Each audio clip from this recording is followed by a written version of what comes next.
Magaigo ini sa cholesterol sa ating skin cells, providing the energy for vitamin D synthesis to occur. Magluwas sa baboy, baka kag manok, may isa ka karne nga sarang mahimo alternatibo nga iserbe sa lamesa sa mga Pinoy kag ini ang rabbit meat o kon karne sang kuneho. Suno sa pagtuon, mas matinlo ini kag mas healthy kung ikumparar sa iban nga karne sang sapat. Ang rabbit meat ang sarang nga lutuon sa pamaagi nga naanda na sang kadamaan, kaangay sang adobo, lumpia Shanghai kag lechon. Apang ano bala ang mga benepisyo sini sa ikaayong lawas? Ini ang mayara sang mataas nga porsyento sang easily digestible protein kag nagaunod sang jutay nga fat kung ikumparar sa iban nga sahi sang karne. Nagaunod man ini sang jutay nga calorie value sang sa iban kag almost cholesterol free ini. Gani makabig siya nga heart patient friendly. Mas jutay man ang sodium content sa rabbit meat, samtang mas madamo naman ang calcium kag phosphorus content sini.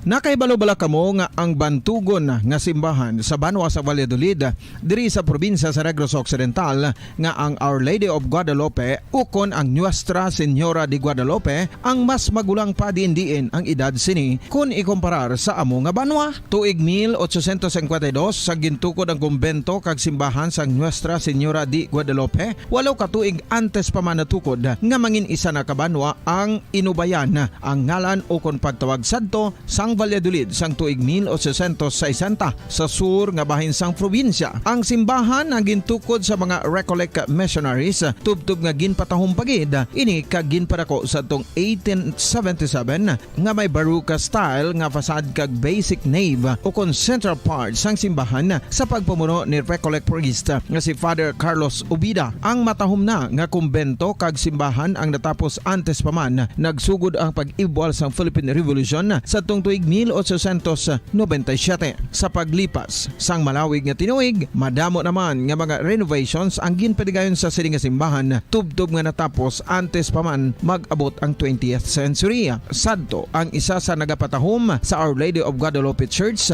amo ang tuman katupong sang tanan nga parte sang simbahan kag isa na diri ang original nga Doric columns kalkip na ang may design nga salog padulong sa matahom nga elevated nga altar.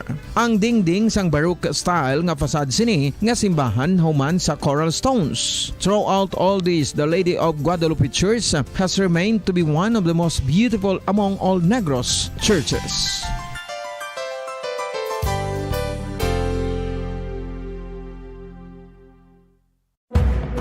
Madamos ang sahi sa pagpamasahe kag isa na diri ang foot massage. Magluwas sa relaxing feeling nga mahatag sini, nakaibalo-bala ka mo. Nga madamo man ini sa benepisyo sa lawas. Ang pagmasahe sang tiil ang maka-improve sang blood circulation. Bangod nagabulig ini sa pag-transport sang oxygen sa cell sang lawas. Nagapromote man ini sang mas maayo nga tulog, kag ginabulong ang sakit sa ulo, migraine, sakit sa liog kag likod. Nagapa-improve man ini sang modo kag nagabulig bato sa depresyon. Magluwas diri, ginapabilin sini nga healthy ang tiil kag malayo sa food problems. Bangod gina-stimulate sini ang mga ugat diri kag ginabuhinan ang stiffness kag sakit sa dapa-dapa. Gani mga kabombo, maayo gid sa lawas ang foot massage.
isa sa mga heritage churches diri sa probinsya sang Negros Occidental, yara makitaan sa Lizares Street, Barangay Zone 6, Talisay City, amo ang San Nicolas de Tolentino Church. Ang ini nga simbahan tuman katahom bangod sa pagsampot pagid lamang sa fasad sini, yara ang pinasahi nga portiko o porch, kag sa pagtangla sa tubang sang simbahan makitaan ang clean lines, ang twin towers nga may magagmay nga domes sa ibabaw sini.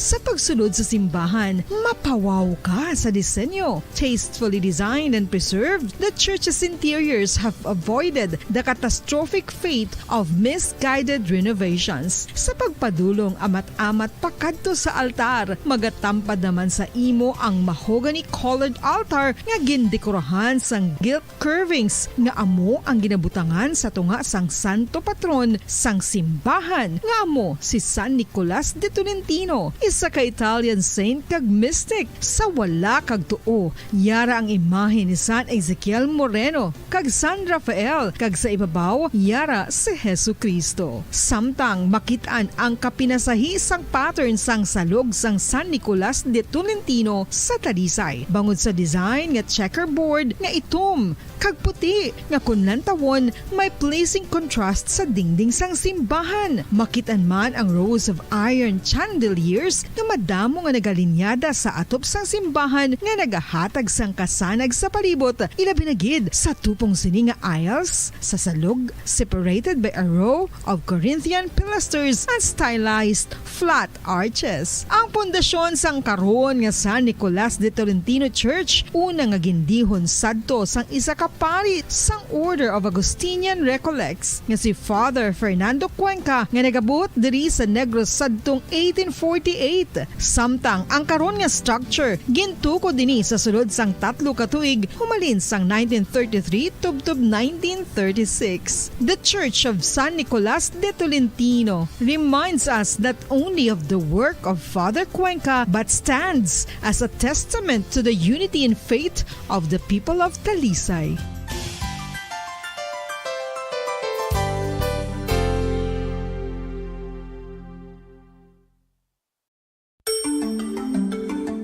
Matapos nga nagbalatian ang bugos sa kalibutan dulot sang coronavirus disease, isa naman sa karon kabalatian ang bulos sa ginakahadlukan worldwide, ang monkeypox. Ano ang ginatawag na monkeypox? Well, sunod sa World Health Organization o kung WHO, ang monkeypox ang isa ini ka infectious disease nga dulot sang monkeypox virus. Kung maghambal naman kita monkeypox virus, isa ini ka orthopox virus nga mo ang ginatunaan sa mga sintomas nga daw kaangay sa smallpox, apang less severe. Ang monkeypox ginakabig nga less contagious kag mangintunaan sang less severe nga mga balatian kung ikumpara sa smallpox. Simuloan nga ang smallpox na-eradicate na ini sa tung 1980, apang ang monkeypox nagapadayon nga nagaduging sa mga kapungsuran sang Central kag West Africa. Sa karon, mayara duha ka distinct clade ukon subtype, ang West African clade kag ang Congo Basin clade nga amuman ang ginatawag Central African clade. Ang monkeypox ang ginakabig nga zoonosis, ukon isa ka sa isang balatian nga naghalin sa mga sapat padulong sa humans. Mga sapat kaangay sang squirrels, ilaga, amo kag iban pa. Human to human transmission is limited. Monkeypox is transmitted to humans through close contact with an infected person or animal or with material contaminated with the virus. Base pa sa key facts ng World Health Organization ukon WHO nga ang monkeypox virus mahimo ini matransmit ukon malaton sa iban pinaagi sa bodily fluids, lesions sa panit ukon internal mucosal surfaces kaangay sa mga naghalin sa baba ukon tutunlan sang pasyente, respiratory droplets kag mga contaminated objects ukon materials kaangay sang beddings. Samtang, base naman sa fact sheet sang Mayo Clinic nga isa ka medical center sa Minnesota, USA, nga kung matapikan ang isa ka tawo sang monkeypox virus, ang initial symptoms amo ang paghilanat, paglingin sang ulo, nagahinubag ang mga lymph nodes, kag pagadasnan sang pagtinubo-tubo sang mga rashes sa lawas tubtob nga magmangin flat patches ini. Amat-amat nga magaulbo o kon mangin nodules tubtob nga magbinitog-bitog kag mangin pus-filled blisters. Ini nga nagalabot sa 5-7 ka adlaw. The rush heals by scabbing over. Makabig na nga infectious ang isa ka pasyente sa pagsugod pagid lamang sang paghilanat sini.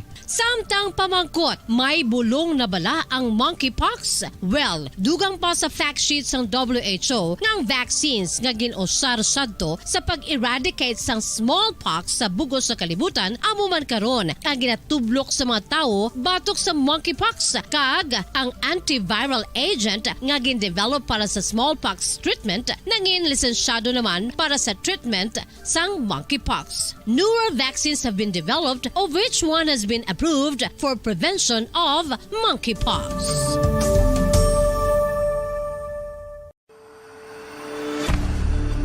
FIFA World Cup 2022 Trivia.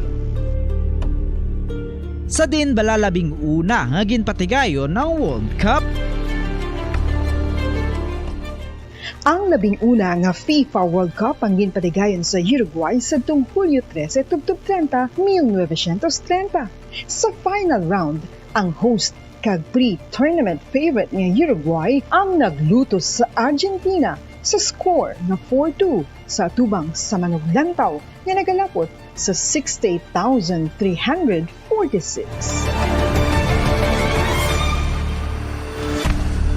FIFA World Cup 2022 Trivia.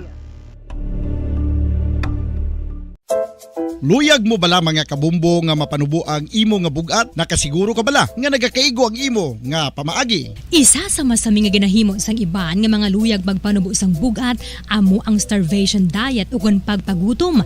Ini ang hinali nga pag-utod ukon pagpanubo sang intake sang calories sa gina-consume sa kada adlaw. Ginapinsar sang iban nga epektibo ini nga strategy sa madasig nga pagpanubo sang bugat. Apang nakahibalo bala kamo nga ang hinali nga pagbaylo sang pinaagi sang pagkaon ang makatuga sang suli nga resulta? Naibaluan nga ang pagkaon sang tuman kadyutay o kon pagpagutom ang hindi maayo nga ideya kag ini ang makatuga agud nga magdako na gid ang bugat. Suno sa mga doktor, ang pagbalansi sang pagkaon sang manubo sa calories nga diet ang pinakaepektibo nga makabulig agud mapanubo ang bugat.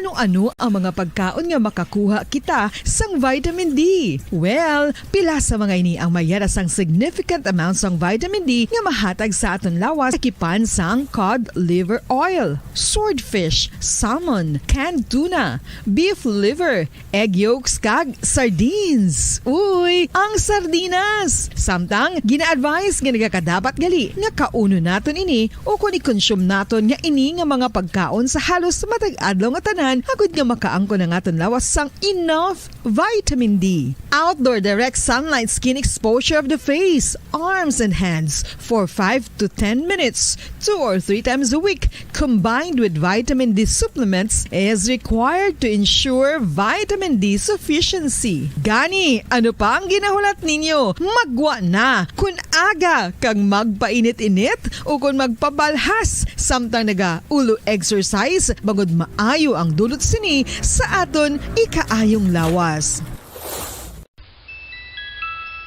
Sa tuman ka kapoy, pag-abot sa balay, kung kaisa nagkakatulugan na lang ang isa ka persona. Apang sa babayi antes magdulog, may mga ritual pa nga dapat himuon kaya nga isang paghukas sang makeup. Ano ini ka importante? Ang pagkakas sang makeup kag pagpanghilam o sang guya antes magtulog ang maayo para sa panit bangod ginakakas sini ang mga cosmetics, impurities kag higko sa surface ng skin nga makatugas ang iritasyon o kung pagpadasig sang pagtigulang sini kung hindi mahimo. Ginabuhinan man sini ang risgo sa pagdevelop sang pimples, pagpula sang guya, blackheads kaiban pa nga sa isang blemishes. Naga-promote man ini sang cellular renewal paagi sa paghukas sang dead skin. Importante ang paghukas ang makeup bangod ginapahanugutan sini ang panit nga makaginhawa.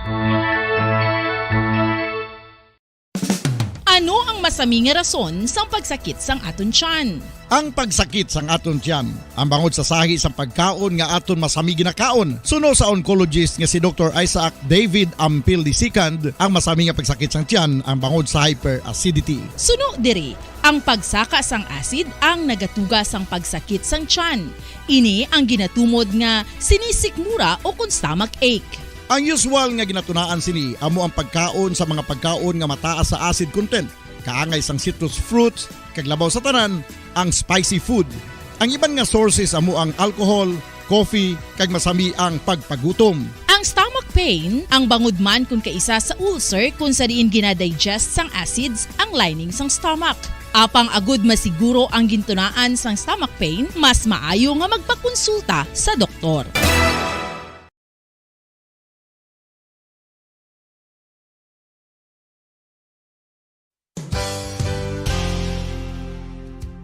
Nakahibalo-bala kamo nga ang makitaan nga dako nga konkreto nga simbahan sa sudad sang Sinay, probinsya sang Negros Occidental nga San Diego Pro Cathedral ang nahuman pagid lamang sadto sa kawayan, Nipa, Kugon, kag Amakan. Mga 246 na katuig ang nakaligan. Tuig 1736 sang gintukod ang parish sang Banwa pa lamang sadto nga silay kag nagpatukod ini sang pinakauna man nga simbahan nga nahuman lamang sa light materials. Sa pagbulig sang administrasyon sa Pungko Santo nga Gobernador Silio nga si Alejo Severino kag sang pinakauna nga pari sa lugar nga si Padre Alijo Ignacio D. Molinas nga taga Pungsod, Espanya. Ginhingadlan ang simbahan nga San Diego Parish Church sunod sa ngalan santo sa patron sini nga si San Diego de Alcala nga isa ka Franciscan saint.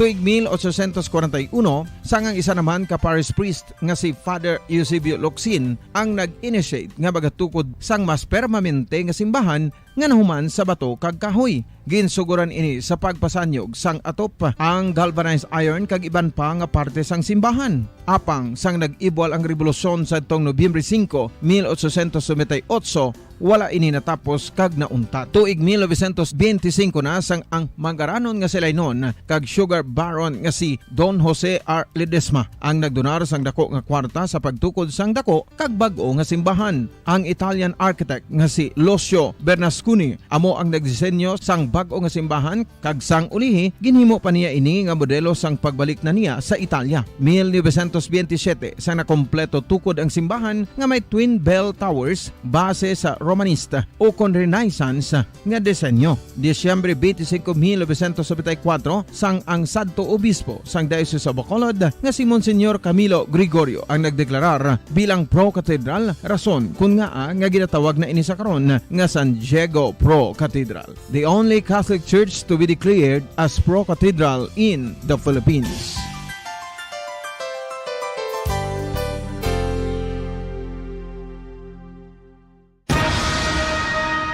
Ang pag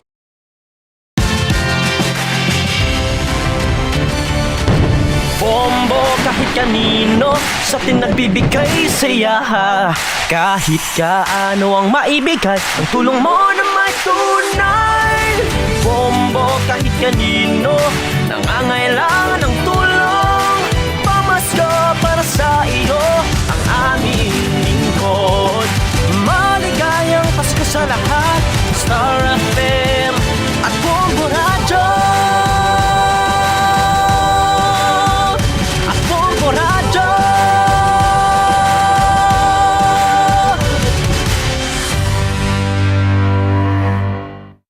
Bombo Radio Bacolod. Number 1! Basta Radio Bombo. There's Christmas in the air, you can feel it everywhere. Kagaroon sa ato sini Christmas countdown sa 50 dias lang nabilin bago magabot ang adlaw sang Pasko.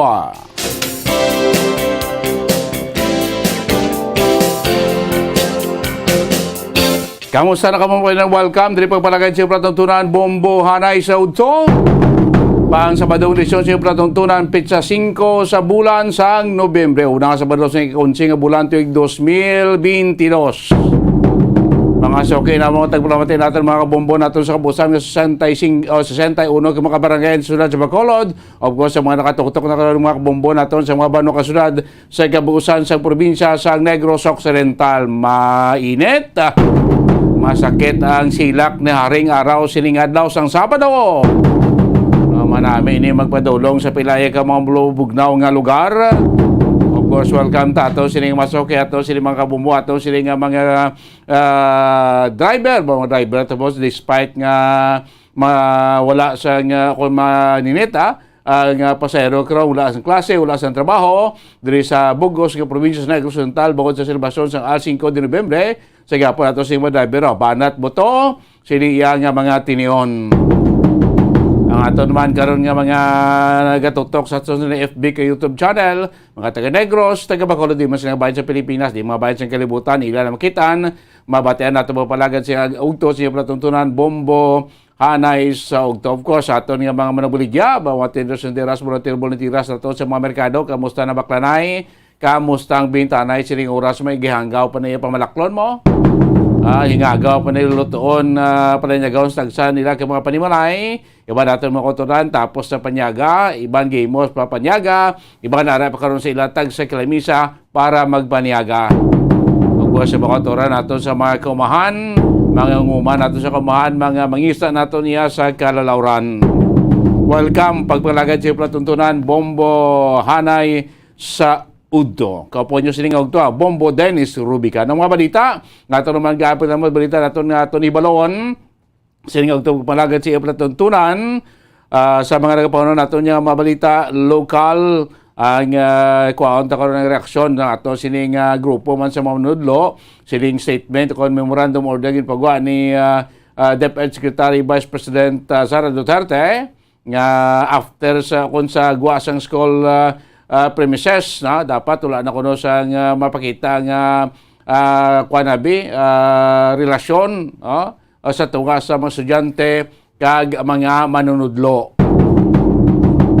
Samtang Magkabayan Block nag-file karon sang House Bill number 5753 para maghatag sang libre o discounted nga funeral services para sa mga indigent nga mga Pilipino sa pungsod Pilipinas. Sa patay ka na, mapatay ka pagit kay grabing balahiran mo sa mga funeral, mga kabinan.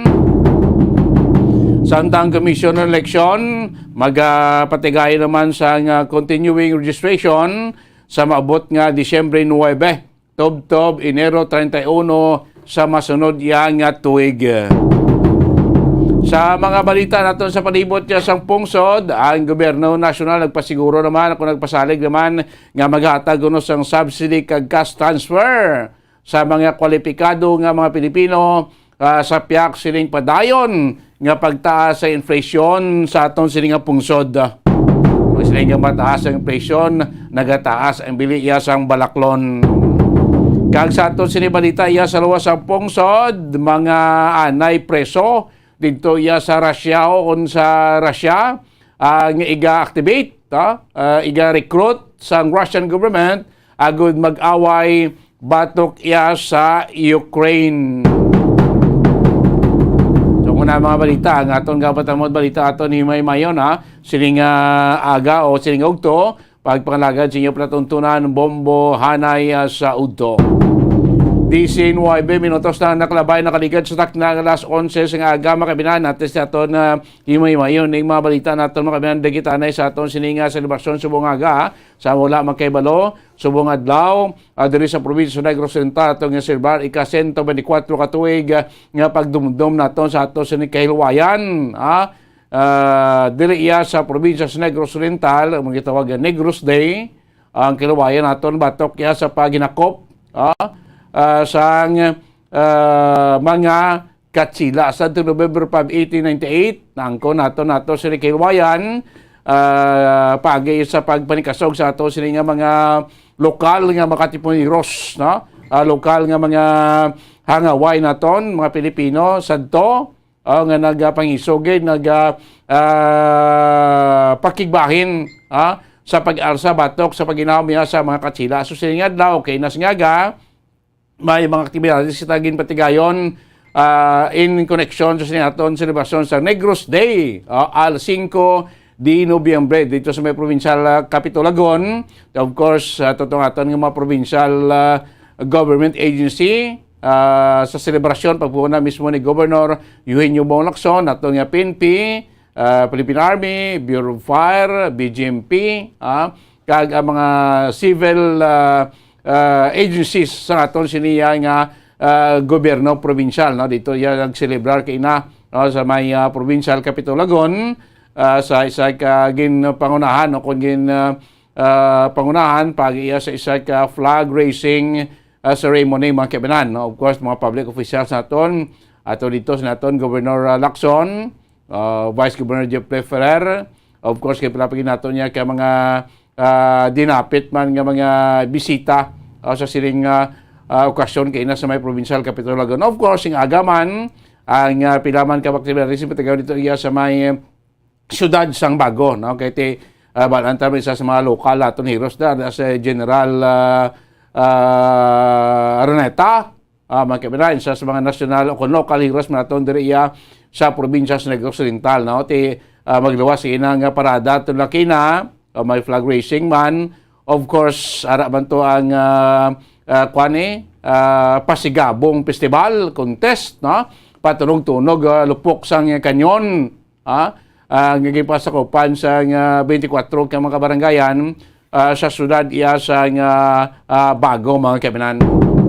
May right laying ceremony man to kina paghalad sa bulak sa sa monumento ni General Araneta. Of course headed sila ni Mayor Nicolas Yulo, no? Kag ginama sa aga sa syudad sa Silay at isiling ko sa Silay daw mo pagining sulo significant gid nga nga area.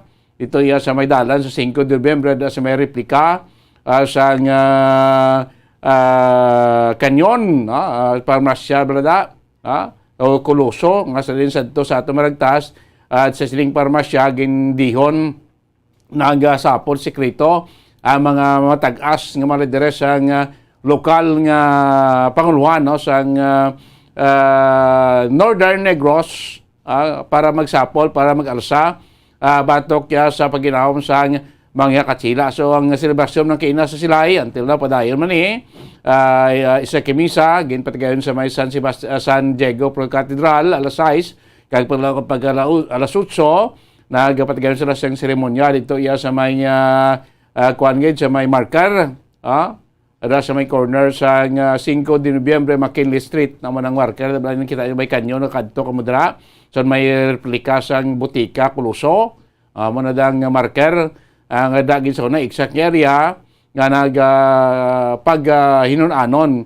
ini mga kilala nga mga leaders kakilala nga mga individual daya sa Silay sa Northern Negros para mag-alsa batok sa mga katsila. After dito sa replika nag-proceed din sila nagparada going sa may Bacolod going sa may Silay Public Plaza kag dito naman nagpatigayon sa isa ka flag raising ceremony mag-right laying man to kag of course dito gipatigayon ang dugang nga mga programa. Of course dito sa Silay ang question maginating pamunuan mismo ni Mayor Judith Gallego. Of course would man ang mga opisyalis na sa City of Silay mga manan, no? Pilapigid ka mga kwan man upod man ang mga concerned government agency iya sa may City of Silay. Morning tatlo ka mga area may arkita sing gipatigayon nga okasyon kay na sini pagselebrar naton sang al 5 de Nobyembre o Negros Day 124 years ago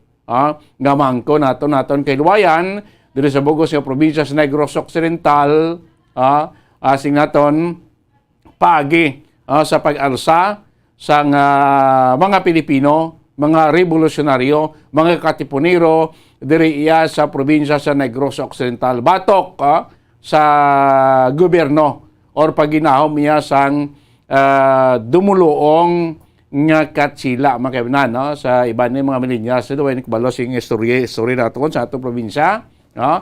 Sa sining okasyon dirigin tiplang sa nga mga Pilipino nga katipuneros upod sila mga lideres ang pwersa sa nga katsila. Amo sim nakambal ko kay inas nga aga lingko bes bikone subul na nag-uso ang pike sang chimpo katsila gin pike man sa mga Pinoy ang mga katsila naghimo sila kuno abis ang armas ang paklang blan isang lubi ginhimo nila ning dok angay isang postil ginpintahan, ginbitbit, nga sinimo daw nga isang replay bla. Tapos sining amakan, ginlukot nila, ginpintahan, ginbutangan sang roida, ginhimo nga daw ka nga isang kanyon. Nga sa makita sa uli sang komandante sang sang Espanyol nga kadamo sa mga Pilipino nagapadulong sa ila especially sa side sang Bacolod, dito sa may area sang Sumago, sumuman sa norte. So ulit dito nag-desider ang gobyerno sa Katsila nga mag-surrender sa Pilipino. Was lagali kabalong nga ang mga ginauriba itong daw ka nga replay sa mga katipunero paklang ganito siyang lubi tong ginalukot nila nga amakan nga daw ka nga isang kanyon gibutangan naman nila roida to ginatulod-tulod dito ginatulod nga kanyon himo tiya sa amakan na tiplang sa mga Pilipino kita yung mga Pilipino maalam ta kabalo tiya magdiskarte ti pagis ito nagpati mga Katsila ang grabing puwersa sa Pilipino kadamo sila may mga replay pa pila lang to kubilog man yang puwersa sa Katsila man yung Pilipino may kanyon pa yan magbato di ba mapatay tadi to lang surrender ang Katsila ang Spanish government Spanish authority nga nagadumala diri sa probinsya sa Negros Occidental. So muna sining ko sa November 15 o November 5, 1898 diri na naangko naton sining Kiluwayan until now amo na nga aton nga ti siyempre 124 years ago pa. Sino bala mga kadamo kita sa mga local heroes maluwas aton mga national heroes, of course mga kilala naton nga mga national heroes Gat Andres Bonifacio, Dr. Rizal, General Juan Luna, sino pa mga national heroes naton kadamo ini sila hindi tayo malawag isa-isa nga mo man nagkapakig-away sadto batok sa pagginahom sang Katsila sa bugos sa pungsod Pilipinas. Dahil General Luna sinapagida mga bagadihan naton nga mo sila naghugpong man sa ila puwersa para mapukan ang Spanish government diriya sa bugos nga pungsod Pilipinas. Kung sining ko locally may mga harap makita nga mga local heroes like specimente diri sa Negros Oriental nga mo ning senator ginaselebrat naman karon niya aton sining Kiluwayan gid diri sa probinsya sa Negros Oriental exactly 124 years ago. Balanta naman ang Katsila malawig pila ka siglo do 3 ka siglo mo nga gindominar kita diri sa mga Katsila 3 ka century 300 years nga gin-colonize ang Spanish sa Espanyol ang Pilipinas. So kalabanan tadi nga mga kostumbre na-adapt tani sa mga Katsila, yung mga kuway kamo kabalo, mga word tani gini paggamit sa imo mga local tani nga mga local tani nga mga tinaga. Hindi, iba tani ginagamit nga mga kuan bala nga mga tinaga, Spanish ni, ang puertahan, puerta, Espanyol ang term. Damo kita din sa mga, sa una gani, sang unang mga panahon niya after sing Spanish colonization, yung mga altas syudad na ton, mga big time wala, tamo Spanish speaking, mga sugar barrow na ton, kung big time ka sa una niya, ang hambal na sa sulod sa balaya, Espanyol, iabla Espanyol, ki oras, ano oras, what time, una balaan, sinusunod na may subject ang mga Spanish sa college, sa subog daw gindula na natudluan kita, di sa una, after sining colonization sa Spaniards, ato sining pungsod, kung balaan mo na isa ka tao, nga bilong sa alta, sa syudad, sa first class nga grupo sa aton sining pumuluyo, sa alta sa syudad. Balaan mo na sila kay nagkuan na sila, gamba na sila Espanyol, Spanish na sila especially kung big time ka, sendero ka, sendera ka, ang hambal na sila balaya Espanyol, muna sila grabe ang influensya sang aton sini kultura, kostumbre, gawi, pamatasan naton, mo nang nakuata na manat ang iban sa malawig nga pag-colonize aton sa Katsila naton for more than 300 years, 3 siglo. Ang pagtiner sa mga Katsila, ang paggahom nila dito sa Pilipinas, kita nga tumandok, kita nga Pilipino, tiginander pa ita sa mga foreign invaders, mga Katsila, nga tubtob siling ko temo nga nagpanikasog ang aton nga mga baganihan, aton mga katipuneros, katipuneras, para mag-alsa, batok sa Spanish government. Sabog ko sa Pilipinas, kasi ko temo ni nangko naton siling kilwayan, especially diri sa Isla San Negros, oriental ka occidental, nga nakwata nato sining kailwayan from the Spanish colonizer sadtong November 5, 1898 mga kaibanan. Kung makakadto mo sa silay, mag-tour ka mo sa silay, baka damo da sa mga old houses nga makit-an nyo nga amo ning mga balay